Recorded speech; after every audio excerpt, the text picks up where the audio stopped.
Billionaire offers $36 million to his maid if her 7-year-old daughter can translate the $3.5 billion German document in public. But he didn't know she speaks 7 languages fluently. Before the story begins, wherever you are on your journey, consider this as encouragement to keep going. If this resonates with you, please give us a like and subscribe to our channel for more inspiration. The grand ballroom of the Callaway Foundation fell silent as Richard Callaway, Boston's most notorious billionaire, slammed his fist on the podium.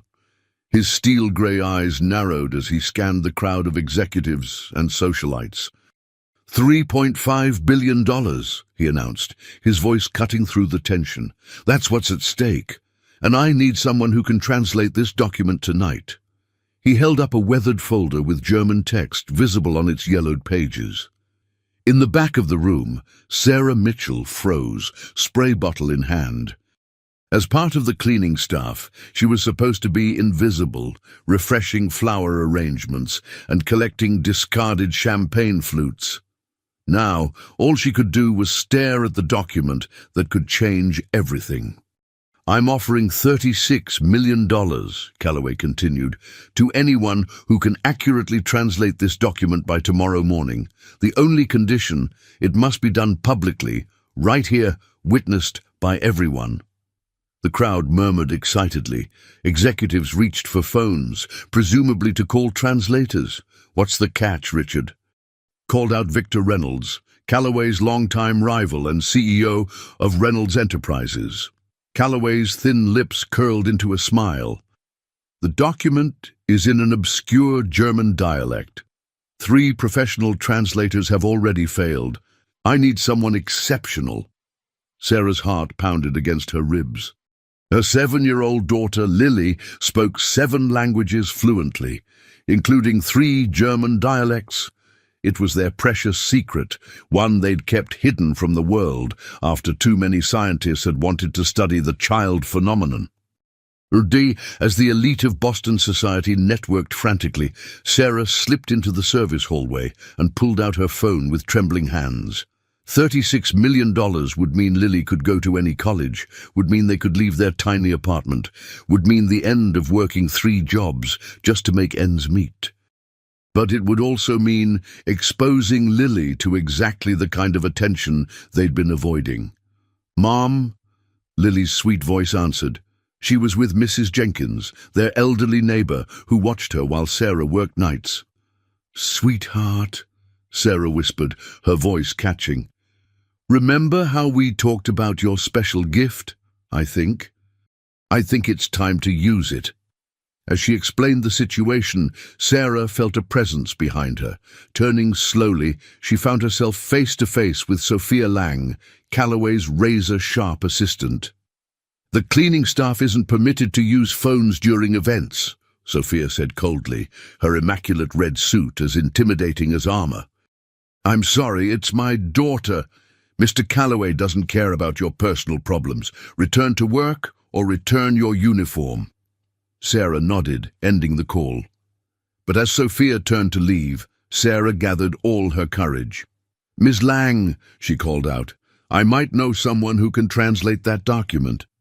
Sophia paused, perfectly shaped eyebrow arching upward. "My daughter," Sarah continued, her voice growing stronger, "she speaks German, several dialects actually." Sophia's laugh was sharp as broken glass. "Your daughter? And how old would this linguistic prodigy be?" 7. "This isn't a joke, Ms. Mitchell, Sarah Mitchell." "And no, it's not a joke. Lily has been speaking multiple languages since she was 3. Sophia studied Sarah for a long moment. "Bring her tomorrow morning, 9 a.m. sharp. But I warn you, Mr. Callaway doesn't appreciate having his time wasted." As Sophia clicked away on her designer heels, Sarah leaned against the wall, breathing hard. What had she just done? Outside, the first snowflakes of December began to fall on Boston, unaware that the lives of a cleaner and her daughter were about to change forever, or that Richard Callaway had much more planned than a simple translation. The apartment was hardly bigger than a shoebox. One bedroom that Sarah had given to Lily while she slept on a pull-out couch, a kitchenette with a stubborn oven, and a bathroom where the shower temperature fluctuated between scalding and freezing without warning. But it was home, filled with Lily's drawings and the books they'd rescued from library sales and thrift stores. "Are you sure about this, Sarah?" Mrs. Jenkins asked, her weathered hands cupping a mug of tea. The 80-year-old widow had become family over the 4 years they'd lived in the building. "You've been so careful about keeping Lily's abilities private." Sarah glanced at her daughter, who sat cross-legged on the floor, surrounded by German dictionaries and history books. Lily's honey-blonde curls fell across her face as she concentrated, her small finger tracing lines in a book about post-war Germany. $36 million, Evelyn, Sarah whispered. "We wouldn't have to worry about rent or medical bills or college. I could quit the night shifts." Mrs. Jenkins nodded slowly. "Just be careful. Men like Richard Calloway don't give away millions without expecting something in return." Lily looked up, her blue eyes serious behind her round glasses. At 7, she often seemed decades older, especially when discussing her languages. "I've been reading about the Bavarian dialect from the 1940s, she said, holding up a book nearly half her size. "Do you think that's what the document will be in, Mummy?" Sarah crossed the room and knelt beside her daughter. "I don't know, sweetie, but if anyone can figure it out, it's you."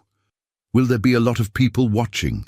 Lily asked, a flicker of anxiety crossing her face. Sarah hesitated. Her daughter was brilliant with languages, but painfully shy. The thought of performing in front of Boston's elite made Sarah's stomach twist. "Maybe some, but I'll be right there with you. Promise?" "I promise, Lilypad." As Lily returned to her books, Sarah's phone vibrated.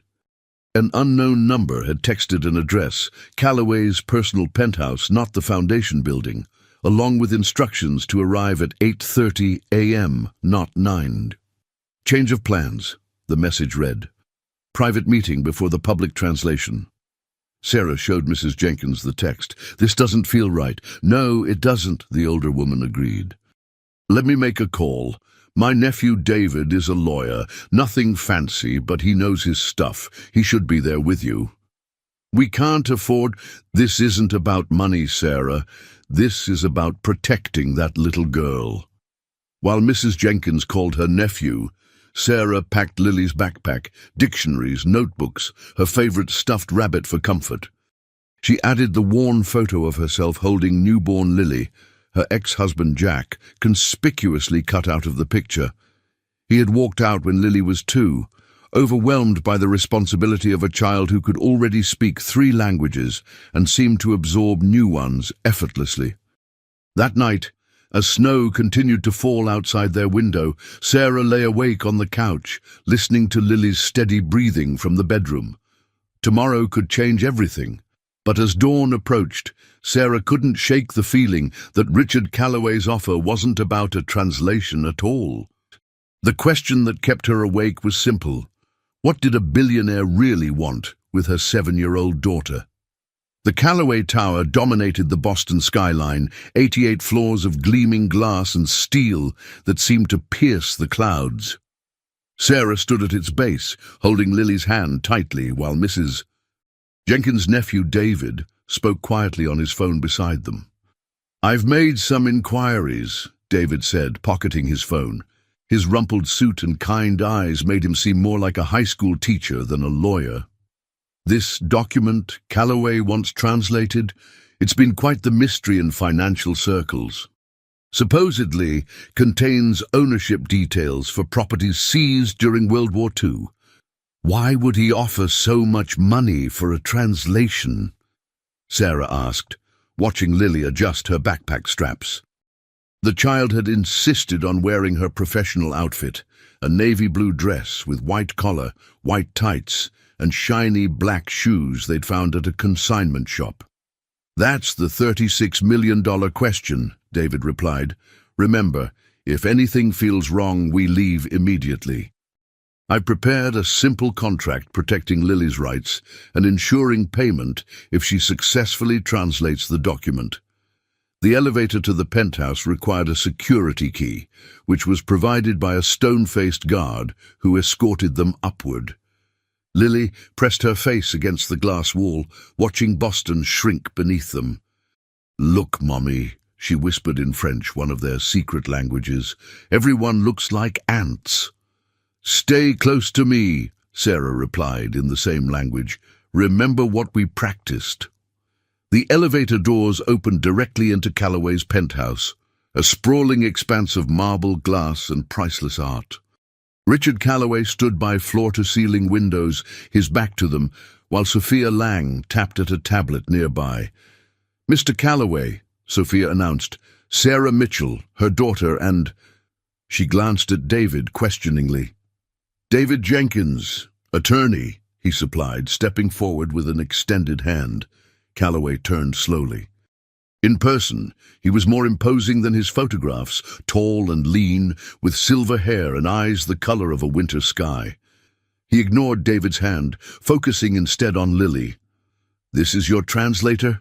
he asked Sarah, skepticism dripping from each word. Before Sarah could answer, Lily stepped forward and extended her small hand. "Lily Mitchell, sir." "It's a pleasure to meet you." Calloway's eyebrows rose slightly at her formal tone. He shook her hand with visible reluctance. "Sophia tells me you speak German." "Yes, sir. Hochdeutsch, Bavarian, Austrian and Swiss dialects, though I'm still working on some of the more obscure Alpine variations." A flicker of something, surprise, perhaps even alarm, crossed Calloway's face before his expression smoothed back to neutrality. "Impressive claim. We'll see if it's true." He nodded to Sophia, who retrieved a sealed document case from a wall safe.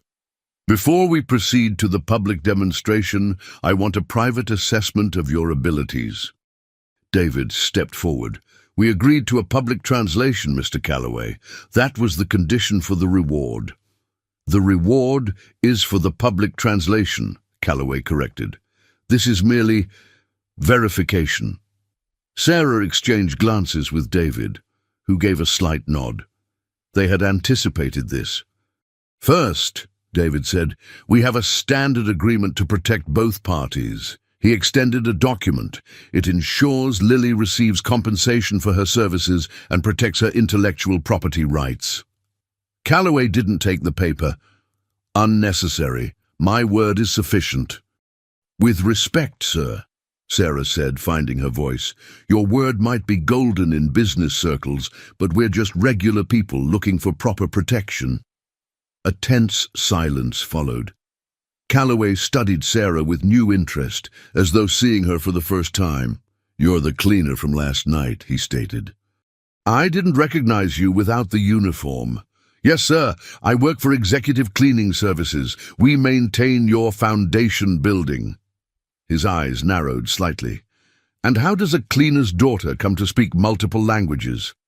Before Sarah could respond, Lily answered in perfect German. "My mother teaches me everything she can, and what she can't teach, she helps me find in books. She works 3 jobs so I can have opportunities." Calloway's expression remained impassive, but he nodded to Sophia, who took David's contract and placed it on a glass desk. "I'll have my legal team review this.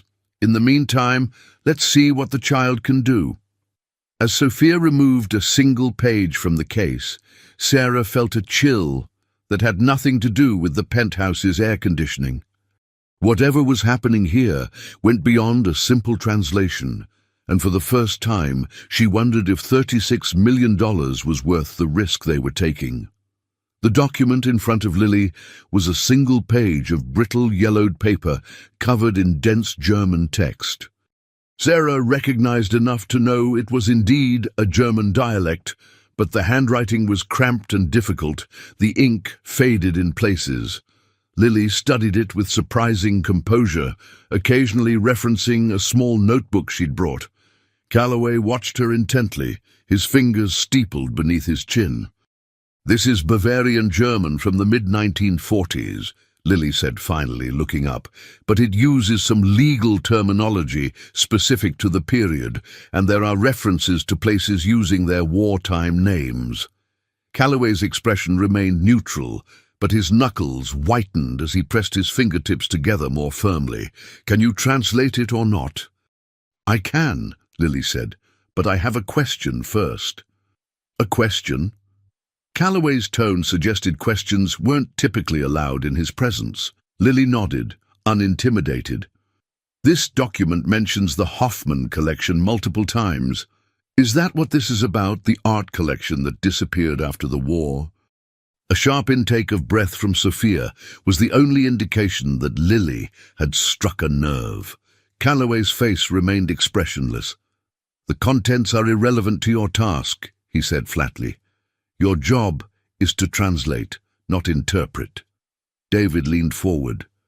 "Actually, context is essential for accurate translation, especially with historical documents.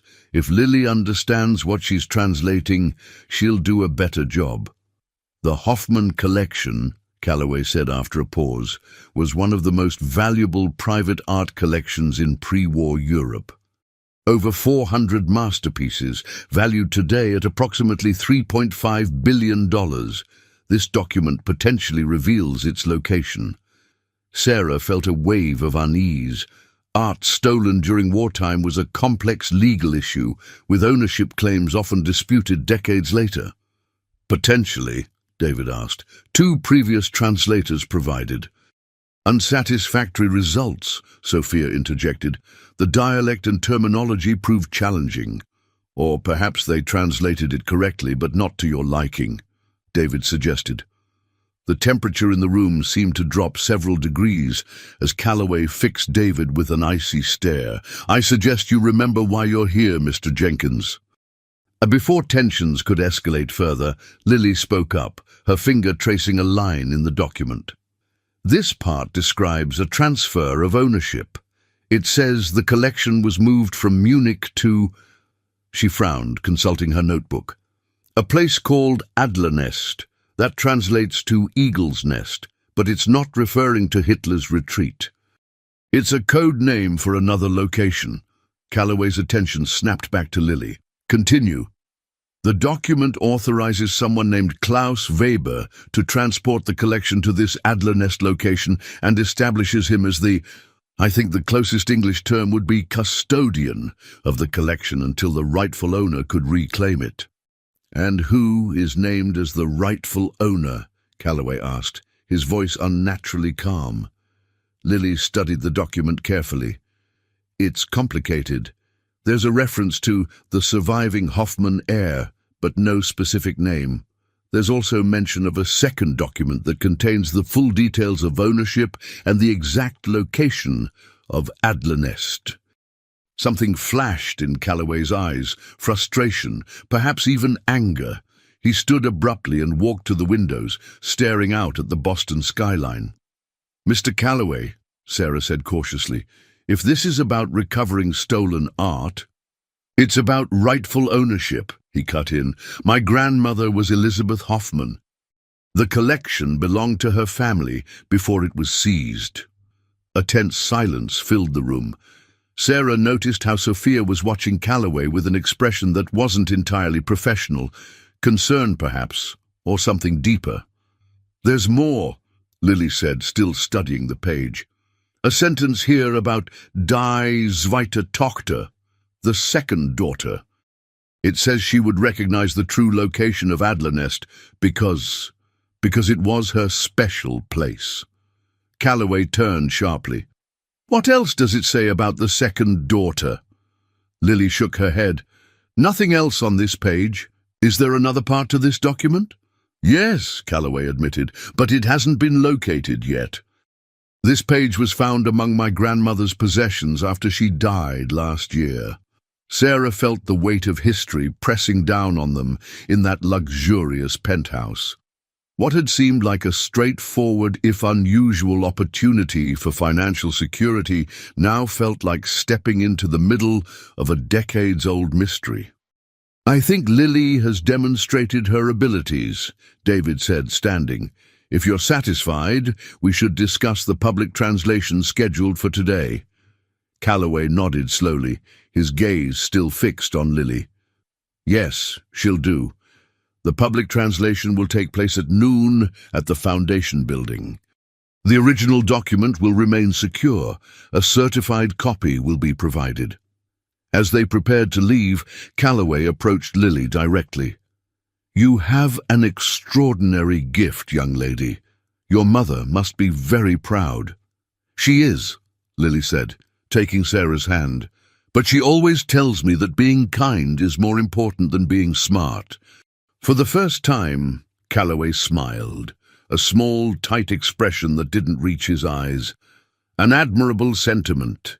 But in my experience, intelligence gets you much further in this world than kindness." As the elevator doors closed behind them, Sarah pulled Lily close, suddenly aware that they had crossed a threshold from which there would be no returning.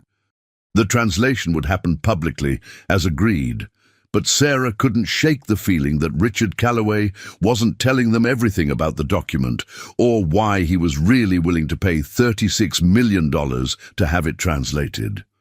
The Calloway Foundation's Grand Hall had been transformed. Where last night there had been cocktail tables and champagne fountains, now there were rows of chairs facing a central stage. A podium stood in the center, flanked by oversized screens that would display the document for the audience to see. "This is insane," Sarah whispered to David as they watched people file in. The crowd was a mix of business executives, academics, and journalists, all buzzing with speculation about Calloway's mysterious challenge. "It's like a circus." "That's exactly what it is," David replied, adjusting his tie nervously. "A circus designed to give Calloway maximum publicity while establishing legal witnesses to whatever happens here today." Lily sat quietly in a side room reviewing her notes. She'd changed into a fresh outfit, still her professional style, but with a light blue cardigan that brought out her eyes. Sarah marveled at her daughter's composure. "Are you nervous, Lilypad?" she asked, smoothing a stray curl behind Lily's ear. Lily considered the question seriously. "A little, but I'm more curious. There's something strange about that document, Mommy. The part about the second daughter feels important." Before Sarah could respond, the door opened and Sophia entered, immaculate as always in a charcoal suit that probably cost more than Sarah's monthly rent. "It's time," she announced. "Mr. Calloway will introduce the challenge, explain the document's significance, and then call Lily to the stage." She handed Sarah a small microphone. "This is for you. Mr. Calloway insists you accompany your daughter." Sarah nodded, clipping the microphone to her blouse's collar. She'd worn her best outfit, a navy pantsuit she'd purchased for job interviews, now slightly worn at the cuffs, but still presentable. "Remember," David said quietly as they prepared to enter the hall, "no matter what happens, you don't sign anything without me reviewing it first." The audience fell silent as they entered from the side of the stage. Richard Calloway was already at the podium, commanding the room with his presence alone. Behind him, a large screen displayed the Calloway Industries logo. "Ladies and gentlemen," Calloway began, his voice resonating through the hall, "thank you for joining us for this historic moment. As many of you know, my grandmother Elizabeth Hoffman Calloway escaped from Nazi Germany in 1943, leaving behind a priceless art collection assembled by her family over generations." Sarah listened intently, noting details that hadn't been shared in the penthouse. The personal connection explained Calloway's intensity, but not the theatrical nature of this challenge. For decades, the Hoffman collection has been lost to history, 412 masterpieces, including works by Vermeer, Rembrandt, Klimt, and Monet. Today, we take the first step toward recovering this legacy.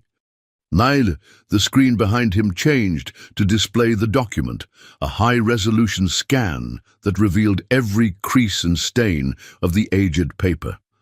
This document, written in a specialized Bavarian German dialect and using legal terminology specific to the period, has confounded professional translators. Today, I've invited a special guest to attempt what others have failed to accomplish. Sarah felt a ripple of tension as Calloway's gaze found Lily in the wings. I present to you Lily Mitchell, a 7-year-old linguistic prodigy who claims to speak 7 languages fluently. The audience murmured in surprise as Calloway gestured for them to approach. Sarah took Lily's hand, and together they walked to center stage. Under the bright lights, Sarah could feel hundreds of eyes examining them, judging them. "Ms. Mitchell," Calloway said, addressing Sarah, "please explain to our audience how a child of 7 comes to speak multiple languages." Sarah leaned toward the microphone, her heart pounding. Lily showed an unusual facility with language from an early age. By 2, she was speaking English, Spanish, and French. By 4, she had added German, Italian, Mandarin, and Russian. She seems to absorb languages naturally, the way most children learn their mother tongue. And has she been formally tested, certified by linguistic experts? Calloway pressed. No, Sarah admitted. We've kept her abilities private to give her a normal childhood. Calloway raised an eyebrow, clearly skeptical. Well, today will certainly be a test. Lily, are you ready to examine the document? Lily nodded, stepping forward with surprising confidence. A magnified version of the document appeared on the screens as she began to study it. The hall was silent, except for the occasional cough or rustle of clothing. Sarah watched Lily's face as she concentrated, her small finger occasionally tracing a line of text. After several minutes, Lily looked up at Calloway. "May I have a sheet of paper to make notes, please?" Sophia quickly provided a notepad and pen. Lily began writing, occasionally glancing back at the document. The audience watched, fascinated, as this child worked with the focus and methodology of a seasoned scholar. Finally, Lily set down her pen and turned to face the audience. The document is written in Bavarian German with legal terminology from the 1940s, she began, her clear voice carrying through the hall. It details the emergency transfer of the Hoffmann collection during the final years of World War II. As Lily continued her translation, Sarah noticed something odd. Calloway wasn't watching Lily or the document. Instead, his gaze was fixed on someone in the audience, a woman in her 60s with silver-streaked dark hair, seated in the 3rd row. The woman was watching Lily with an intensity that matched Calloway's own.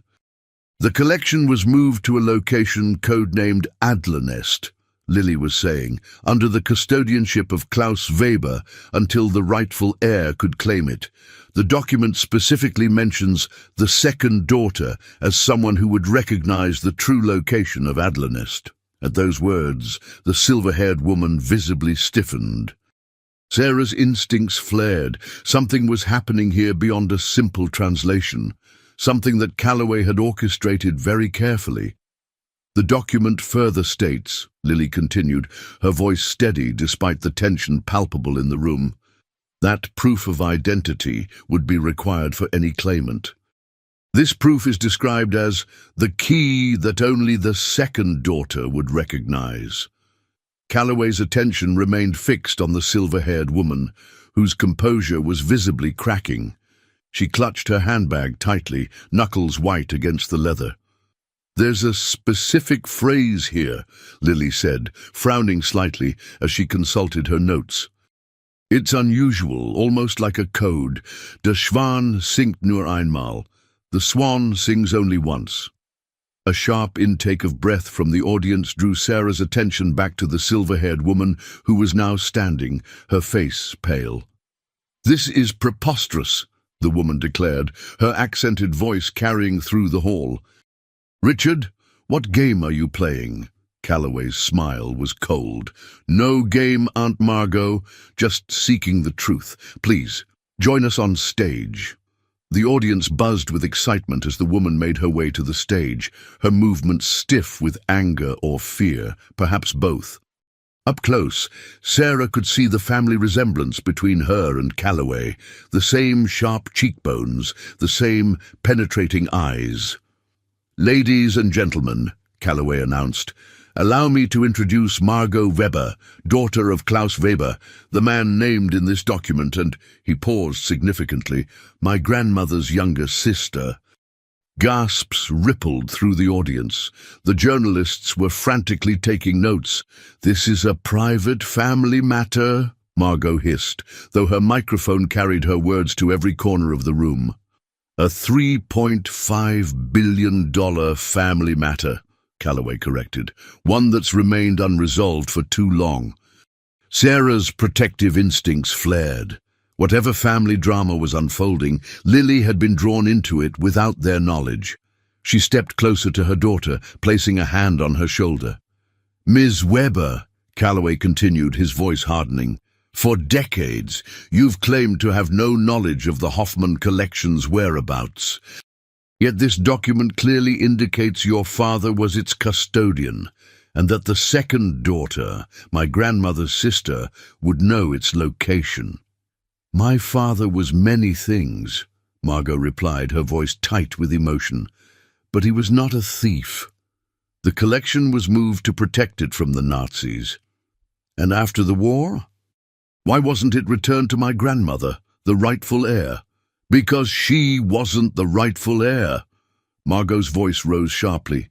"Elizabeth abandoned our family when she married your grandfather and fled to America. She chose wealth and safety while the rest of us suffered." The audience was completely silent now, witnessing what felt like the climax of a stage play, except the emotions were raw and real. Calloway turned to Lily. "Is there anything else in the document? Any indication of who the rightful heir actually is?" Lily studied the page again, her young face serious. "The document states that, in the event that both daughters survive, ownership shall be determined by possession of the family key. It doesn't specify what this key is." "I believe Aunt Margot knows exactly what key is being referenced," Calloway said. "Don't you, Aunt?" Margot's face had drained of all color. She looked at Lily with a mixture of amazement and dismay. How can this child possibly read Bavarian German? "I've studied it," Lily answered simply. "My mum helps me find books and recordings." For the first time, Margot seemed to truly see Sarah, standing protectively beside her daughter. Something passed between the two women, a moment of recognition, perhaps, from one protective mother to another. "Richard," Margot said finally, turning back to her nephew, "you've gone to extraordinary lengths for this public spectacle. Hiring a child to pretend—" "She's not pretending," Calloway interrupted. "Her translation matches the certified translation I received privately. I needed public witnesses to what the document actually says. Witnesses who would ensure the truth couldn't be buried again." Sarah had heard enough. She stepped forward, directly addressing Calloway. "You used my daughter to trap your aunt in some kind of family feud. That wasn't our agreement. Your daughter has done exactly what I asked. Translate the document publicly. The $36 million will be transferred as promised." "The money isn't the point," Sarah insisted, feeling her anger rise. "You deliberately misled us about your intentions." Before Calloway could respond, Lily spoke up, her voice surprisingly authoritative for a 7-year-old. "There's something else in the document that I didn't mention yet." All eyes turned to her.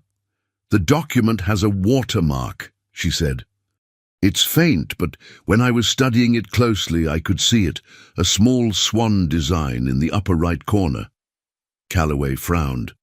"A watermark? My experts found no watermark." "It's there," Lily insisted. "And there's something else.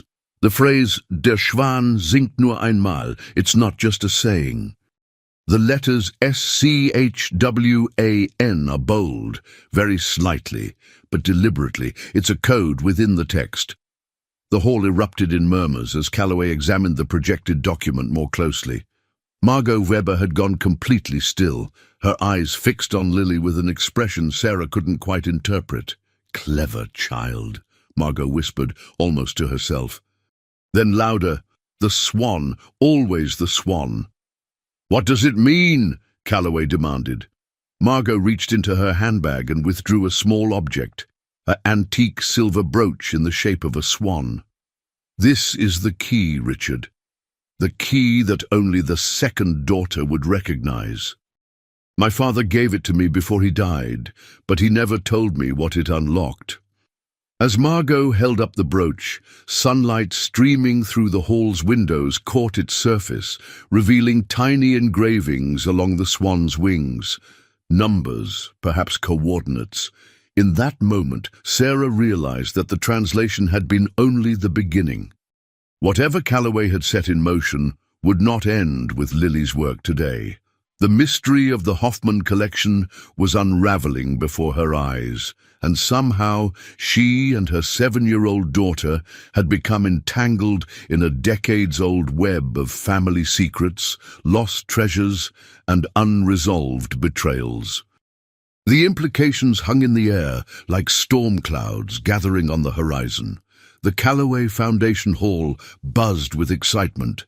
Journalists typed frantically on their phones, filing stories about the dramatic confrontation between Richard Calloway and his aunt, while Lily stood quietly at the center of the storm. "I need to speak with you privately," Margot said to Sarah. "You and your daughter should join me."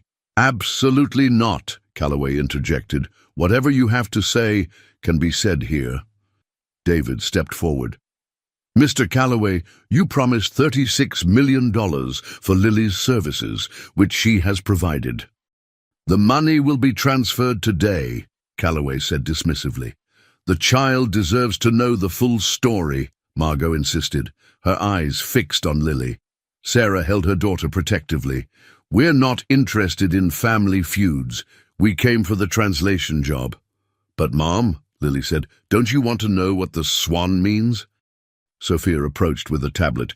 "Mr. Calloway, there's a situation. The German government has just issued a statement claiming interest in the Hoffman collection as potentially looted art." "The Hoffmans were the original owners," Margot exclaimed. "The Nazis were the looters." "The situation is complicated," Calloway said. "I need to handle this now." He turned to Sarah. "The money will be transferred as promised." As Calloway left with Sophia, David exhaled. That was intense. "It's not over," Margot said. She turned to Sarah and Lily. "My nephew didn't tell you everything. This isn't just about recovering family treasures. It's about rewriting history." "Mrs. Weber," Sarah began carefully, "your family's issues—" "Please call me Margot. And this isn't just a family issue anymore. Your daughter has become part of this story." Lily tugged at Sarah's hand. "Mom, can we talk to her?" Sarah looked at David, who shrugged. "The money's been promised. What you do next is up to you." "In 30 minutes, Sarah decided. "Then we go home." They met at a cafe across the street, away from the reporters. Margot placed the swan brooch on the table. "This has been in my possession for over 40 years, she said. "My father gave it to me before he died in 1982, saying it was the key to our family's legacy." Lily studied the brooch. "The numbers on the wings, are they coordinates?" "You have remarkable eyes. Yes, they appear to be coordinates, but not in any standard format. My father developed several coding systems during the war." "Your father was in the German resistance?" Sarah asked. "Yes, Klaus Weber was a museum curator." "When the Nazis began seizing private art collections, he worked to protect them. The Hoffman collection was the largest he saved." "But why keep it hidden after the war?" Lily asked. "That's what has haunted me for decades. Something must have happened." Margot trailed off. "The collection contains more than art," she continued. "Heinrich Hoffmann was a keeper of secrets. Among the paintings are documents, evidence of collaborations during the war. If those became public, many powerful families would be affected." "Including Calloway's?" Sarah guessed. Margot nodded. "My sister married Andrew Calloway in 1946. His family's business grew after the war, fueled by questionable investments. If the documents surfaced, Lily, examining the brooch, suddenly straightened. The swan's eye looks like it can be pressed. Margot and Sarah leaned closer to see the small ruby forming the eye. "May I?" Lily asked. Margot nodded. Lily pressed the gemstone. With a soft click, the swan's wings shifted, revealing a hidden compartment containing a folded paper. "All these years," Margot whispered. "It was right here." Lily unfolded the paper, revealing German text and a small map. "It's instructions," she said, "and coordinates. It tells how to find Adlernest." "The Berkshires?" Sarah stared at the map Lily had translated. "That's where Adlernest is hidden. A remote estate purchased under a false name in 1944, Margot confirmed. "My father must have arranged it before the war ended." They sat in Margot's hotel suite the following morning. After discussing the discovery with David, Sarah had agreed to help interpret the instructions found in the swan brooch. "According to this," Lily said, pointing to her notes, "the art was hidden in a specially constructed vault beneath the main house. It requires 2 keys to open, the swan brooch and something called the Guardian's Key. My father would have kept the second key," Margot said, "but I never found it among his possessions." David frowned. "Before we go any further, we need to consider the legal implications. If this collection is found, ownership will be disputed." "The collection belongs to the Hoffman heirs," Margot insisted. "Maybe," David conceded, "but the German government might claim it as cultural heritage, and if any pieces were acquired under questionable circumstances." Sarah watched Lily, who was comparing the map to a modern atlas on her tablet. Her daughter was completely absorbed in the puzzle, oblivious to the adult concerns swirling around her. "I think we should go see it," Sarah said suddenly. Everyone turned to look at her. "The property in the Berkshires," she clarified. "If it exists, if it's still standing, maybe we'll find answers there." "It's a 3-hour drive," David pointed out. "I have a driver," Margot offered. "We could go today." "What about Calloway?" Sarah asked. "Won't he be suspicious if we all disappear?" "Richard is occupied with damage control over the German government's statement," Margot said. "Besides, he doesn't know about the hidden note." Sarah checked her bank account on her phone. The promised funds had been transferred that morning. $36 million, now safely in an account David had helped her set up. Financial security, just like that. "Okay," she decided. "We'll go, but just to look. No treasure hunting, no breaking into vaults." Margot's driver, a stoic man named Hanson, picked them up an hour later. As they left Boston behind, Lily chatted excitedly about the histories of the towns they passed. "Did you know the Berkshires were named after a county in England? And during the Revolutionary War?" Sarah smiled at her daughter's enthusiasm while keeping a watchful eye on Margot.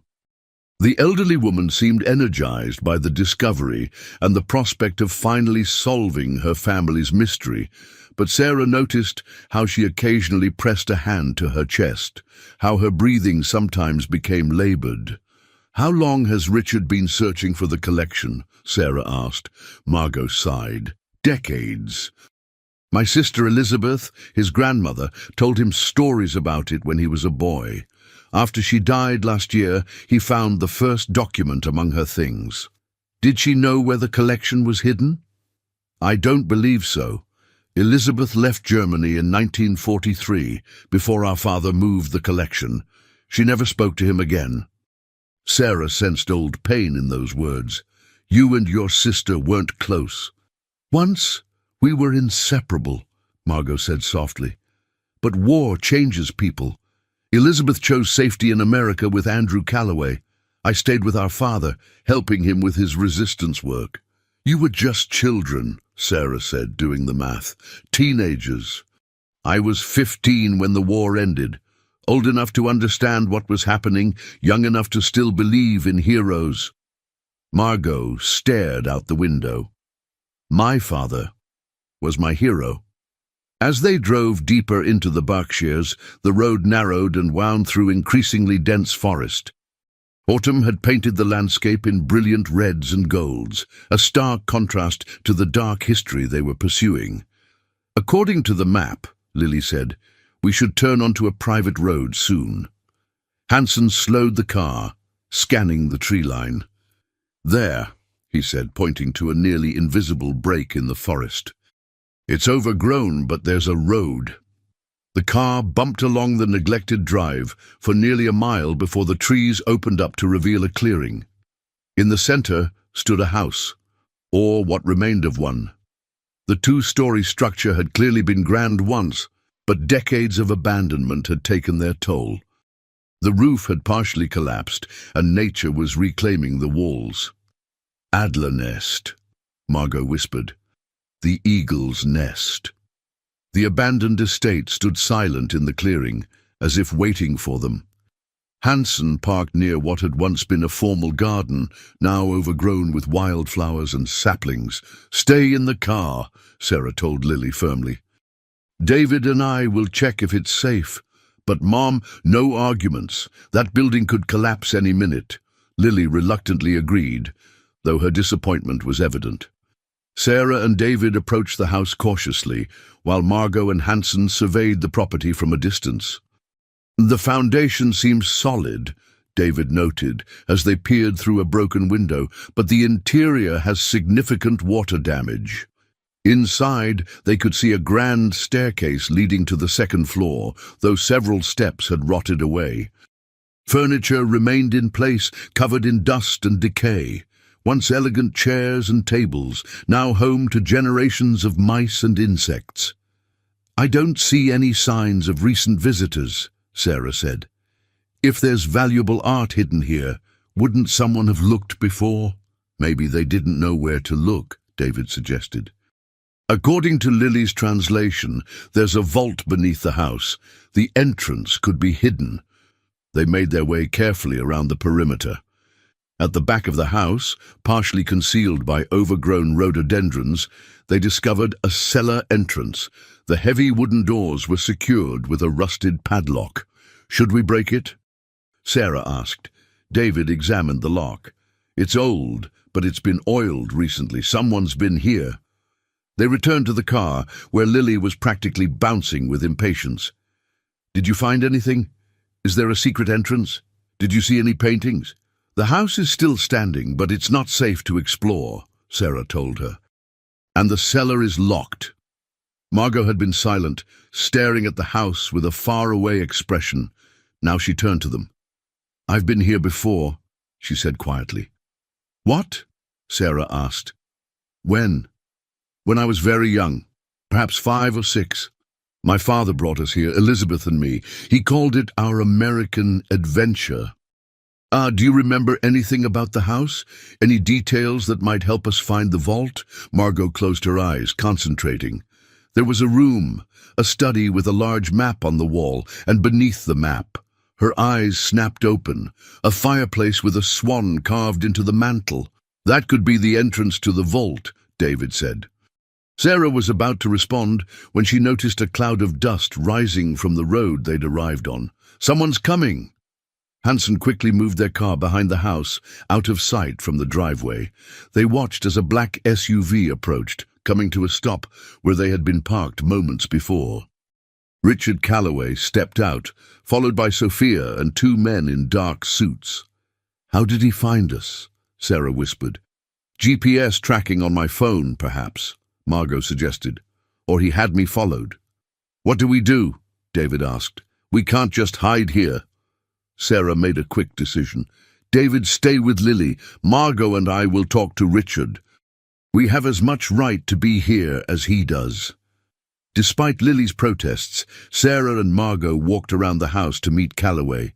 His surprise at seeing his aunt was quickly masked by suspicion. "What a coincidence," he said coldly.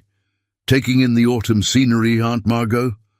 "I could ask you the same question, Richard," Margot replied. Calloway's gaze shifted to Sarah. "And Miss Mitchell, I thought you'd be busy setting up trust funds with your new fortune." Lily was curious about the document's history, Sarah said, keeping her voice steady. Margot offered to show us some family sites. How thoughtful, Calloway said, his tone making it clear he didn't believe a word.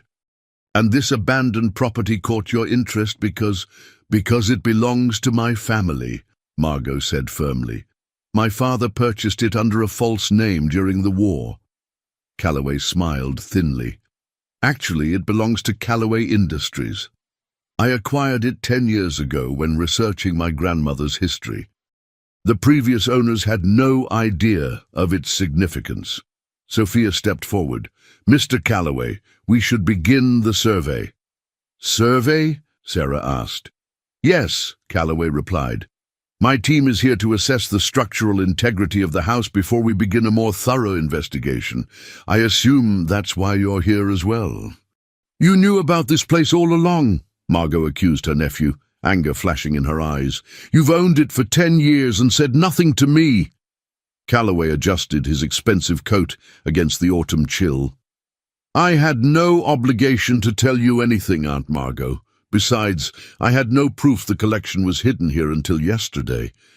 When Lily translated the document, Sarah filled in, precisely, your daughter's skills proved quite valuable. He glanced around. Speaking of which, where is the young prodigy? Safe, Sarah said curtly. Mr. Calloway, what exactly is happening here? A simple property inspection. These gentlemen, he gestured to the men in dark suits, are structural engineers who will determine if it's safe to conduct a thorough search. Sophia was already directing the men toward the house, tablet in hand, as she issued instructions. And if you find the collection? Margot asked. What then? It will be properly documented, authenticated, and prepared for exhibition. Calloway Industries will establish a foundation to manage what will undoubtedly be one of the most significant art recoveries of the century. The collection doesn't belong to Calloway Industries, Margot insisted. It belongs to the Hoffman heirs. Which includes me, Calloway pointed out. My grandmother was Elizabeth Hoffman, and I am Heinrich Hoffman's daughter. I have a more direct claim than you. Sarah watched their argument with growing concern. She needed to get back to Lily and David, to warn them that Calloway's team would soon be searching the house. Excuse me, she said, backing away. I should check on Lily. Calloway's attention snapped back to her. I'd be delighted to meet with her again. Perhaps she noticed other details in the document that could assist our search. She's just a child, Mr. Calloway. She's done her part. A remarkable child, he corrected. One who might have unique insights. Sarah felt a chill that had nothing to do with the weather. There was something predatory in Calloway's interest in Lily, not threatening in a physical sense, but in how he viewed her abilities as a resource to be utilized. I'll be right back, she said, turning away before he could object.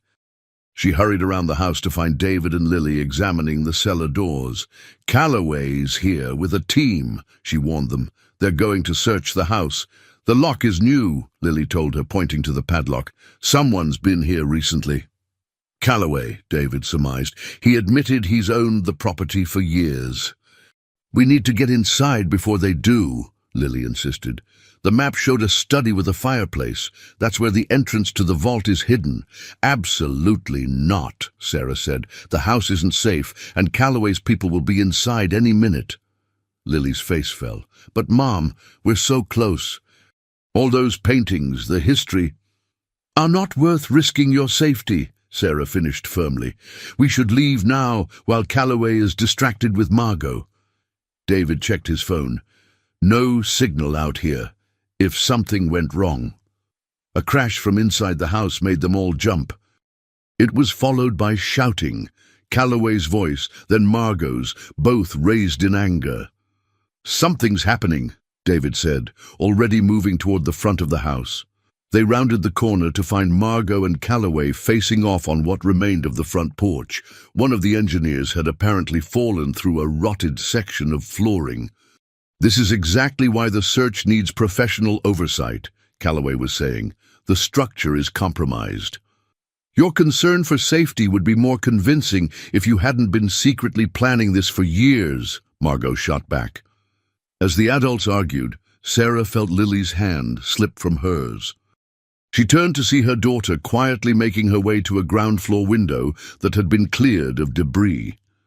"Lily," she hissed, "get back here." But Lily had already disappeared through the window. "Lily!" Sarah rushed to the window, panic rising in her throat.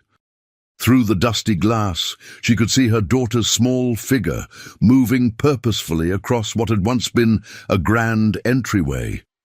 Without hesitation, Sarah climbed through the window after her, ignoring David's warnings about structural safety.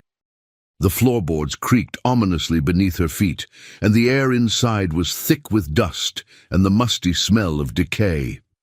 "Lily Mitchell, you stop right now," Sarah called, trying to keep her voice low enough that Calloway and his team wouldn't hear. Lily paused, turning back with determination in her young face. "Mom, I can find it. The study is this way. I can tell from the layout. It's not safe. The floor could collapse any minute." "I'm lighter than you," Lily reasoned. "If it holds you, it'll definitely hold me." Before Sarah could formulate a response to this alarmingly logical argument, Lily had turned and continued down a hallway. Sarah followed carefully, testing each step before putting her full weight down. The house had clearly been magnificent once. Even in decay, the craftsmanship was evident.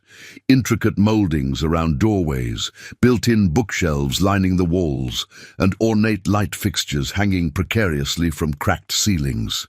"Here," Lily called from a room at the end of the hall. "This has to be the study." Sarah entered the room to find her daughter standing before a massive stone fireplace. The mantel was carved with intricate designs, and at its center was a small swan, identical to the one on Margot's brooch. "See," Lily said triumphantly, "just like Margot remembered." The room had once been a library or study, with empty bookshelves lining the walls, and a large desk positioned to face the fireplace. Above the mantel hung a faded map of Europe, its colors dimmed by decades of dust. "Okay, you were right," Sarah admitted, "but we need to leave now. Calloway's team will be inside any minute." "But we found it," Lily protested. "The vault entrance has to be here." Sarah heard voices coming from the front of the house. Calloway and his engineers had entered. "We don't have time," she whispered urgently. Lily quickly examined the swan carving, then reached into her pocket and pulled out Margot's brooch. "She gave it to me to hold," she explained, seeing Sarah's surprise. "I think it fits here."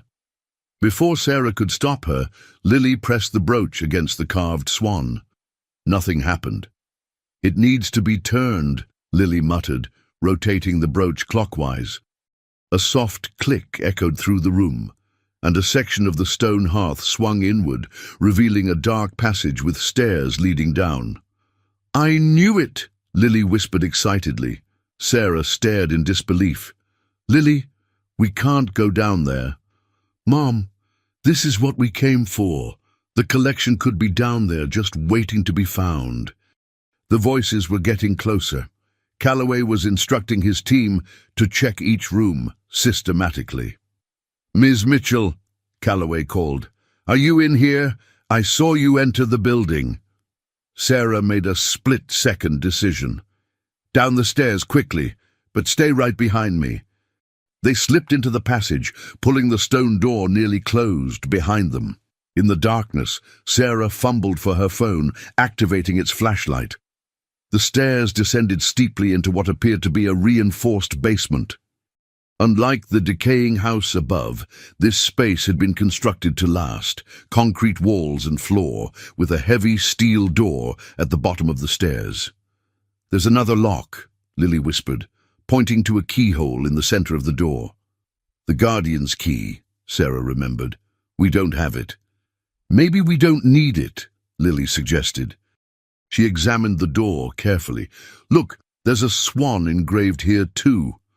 Sarah directed her phone's light where Lily was pointing. Sure enough, Another swan design was etched into the metal beside the keyhole. "Try the brooch again," Sarah suggested, now fully committed to their impromptu expedition. Lily pressed the brooch against the engraving, turning it as she had done upstairs.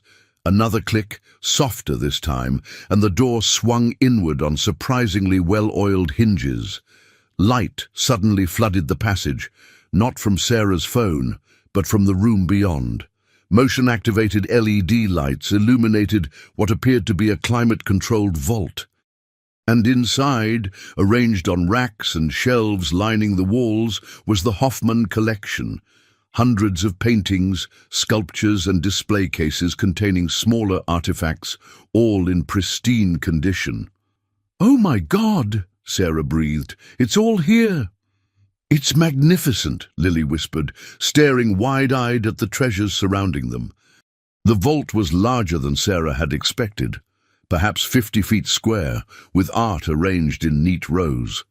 Temperature and humidity monitors blinked steadily from wall-mounted panels, and the air had a clean, filtered quality, unlike the musty house above. "Someone's been maintaining this," Sarah realized. "These systems are modern." She moved carefully between the racks, recognizing names even with her limited art knowledge. Monet, Degas, Vermeer. Each piece was meticulously labeled and appeared to be in perfect condition. "Mom, look at this," Lily called from a desk positioned at the far end of the vault. She was pointing to a leather-bound ledger. "It's a complete inventory." Sarah joined her daughter at the desk, which held not only the ledger, but a laptop computer and several file boxes. The ledger was written in the same handwriting as the document Lily had translated, with detailed descriptions of each piece in the collection. "Klaus Weber documented everything," Sarah said, leafing through the pages.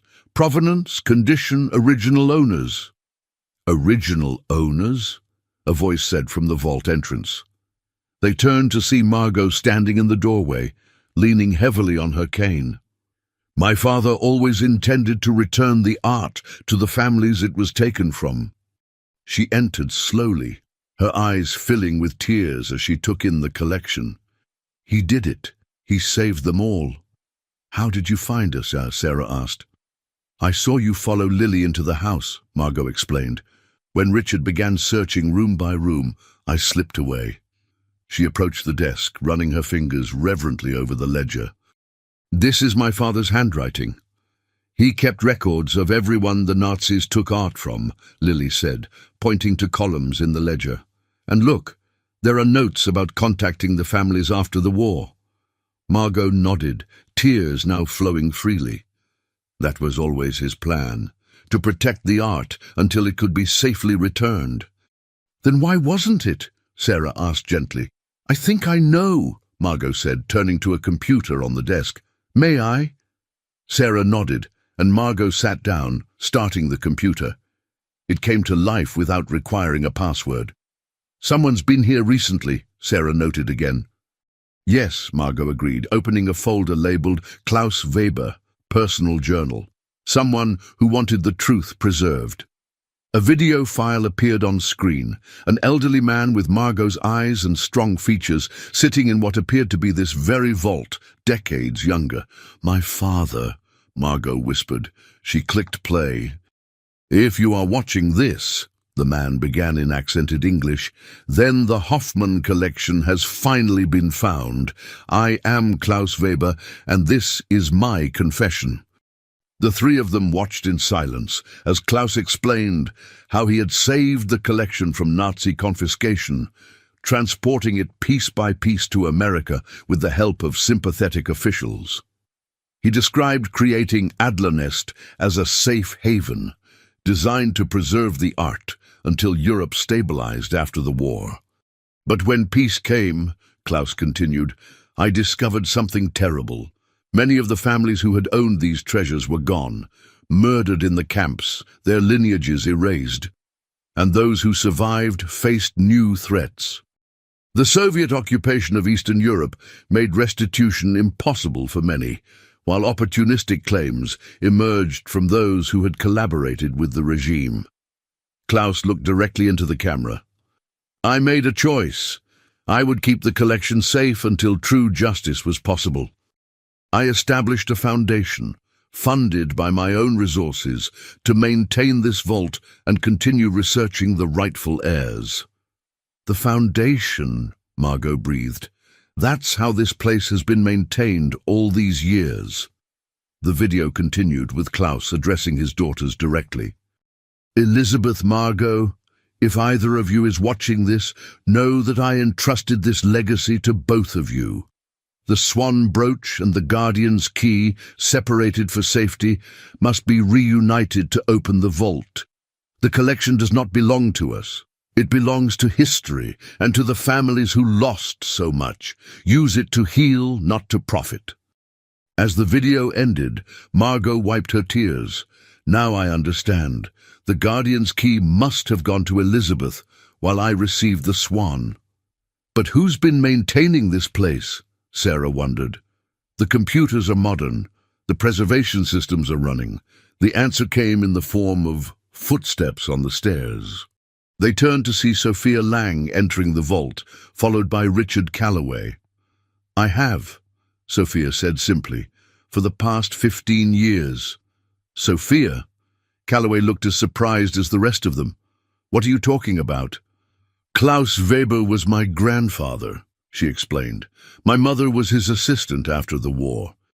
When he grew too old to maintain the collection himself, he entrusted the responsibility to her, and later, to me.